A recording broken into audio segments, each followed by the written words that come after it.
중국의 부동산 개발 업체죠.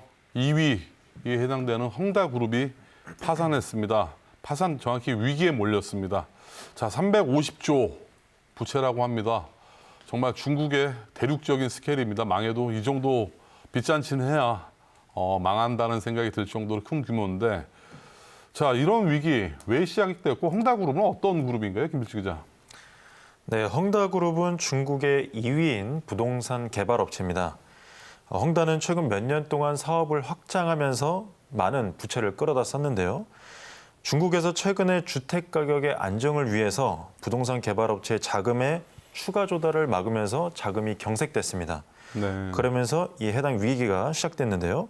현재 헝다가 현재 지고 있는 빚은 약 3천억 달러, 우리나라 돈으로 350조, 어마어마한 스케일로 빚을 지고 있다고 현재 추산되고 있습니다. 그렇다면 그 헝다, 지금 이런 부분에 있어서 그동안 회사 노력은 뭐 자체적인 자관이 있었나요, 헝다그룹에서는? 헝다는 오늘 23일에 만기가 일부가 도래합니다. 이 만기 일부 도래하는 이자를 어느 정도 지급하겠다라고 지금 현재 급한 불은 끄겠다라는 입장인데요. 헝다는 지난 14일 현재 재무 상태를 정확하게 평가하기 위해서 재무 고문을 선임했고 현재 위기를 극복하겠다고 발표를 했습니다. 하지만 헝다가 현재 핵심 부분으로 내놓는 전기 자동차라든지 오피스 빌딩을 매각하려는 추진도 했지만 시장에서는 이 매물들을 사고 있지 않습니다. 그 이유는 구매자들이 헝다그룹이 파산하면 좀 더 저렴한 가격에 이 부동산 빌딩과 이 전기 자동차 그룹을 살 수 있기 때문에 아직까지도 매수자가 나타나지 않고 이에 따라서 자금이 계속 경색되고 있는 상황입니다.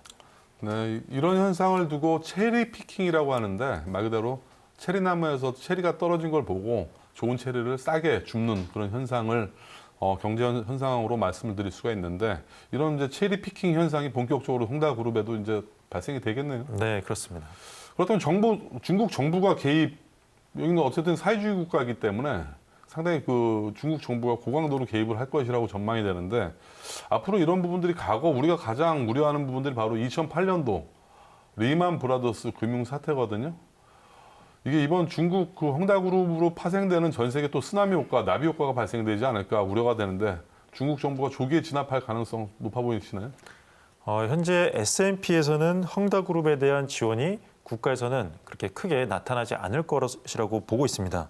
개입을 크게 하지 않을 것이다. 네, 왜 그렇게 보고서를 발간했냐면 헝다가 이번 주 내야 하는 이자를 내지 못할 것이지만 중국 은행권에 큰 혼란 없이 이를 해결할 것으로 보고 있기 때문에 이렇게 S&P는 예상을 했습니다. 현재 헝다의 대출 규모가 중국 내 은행 대출 총액의 0.3% 수준이기 때문에 아직 그 영향은 미미하다고 지금 현재 파악을 하고 있고요. 리먼 브라더스 사태 때는 이 리먼 브라더스가 이 수익 극대화를 위해서 부동산 담보 대출을 활용해서 증권의 이 파생 상품을 만들었습니다. 하지만 이 파생 상품을 만들었지만 이 서브프라임 모기지, 즉 이 일부 계층들에 대한 주담대 상환이 잘 되지 않으면서 이 파생 상품이 되게 위험한 수준으로 가면서 전 세계적으로 글로벌 위기가 발생했는데요. 이 헝다는 부동산 대출 관련 파생 상품이 거의 없는 데다가 현재 헝다의 대부분 부채는 주요 펀드나 아니면 주권 형태이기 때문에 크게 금융 시스템에 영향을 미칠 것은 아닐 것이라고 보고 있습니다. 물론 단기적인 충격은 있겠지만 그렇게 큰 수준은 아닐 것이라고 현재 전문가들은 전망하고 있습니다. 네, 매년 10년 주기로 발생되는 외환위기설, 우리가 IMF도 겪어보고 리만 브라더스 2008년도에 겪어보고 해서 우리 국민들이 상당히 외환위기에 대한 노이로제 반응들이 있잖아요.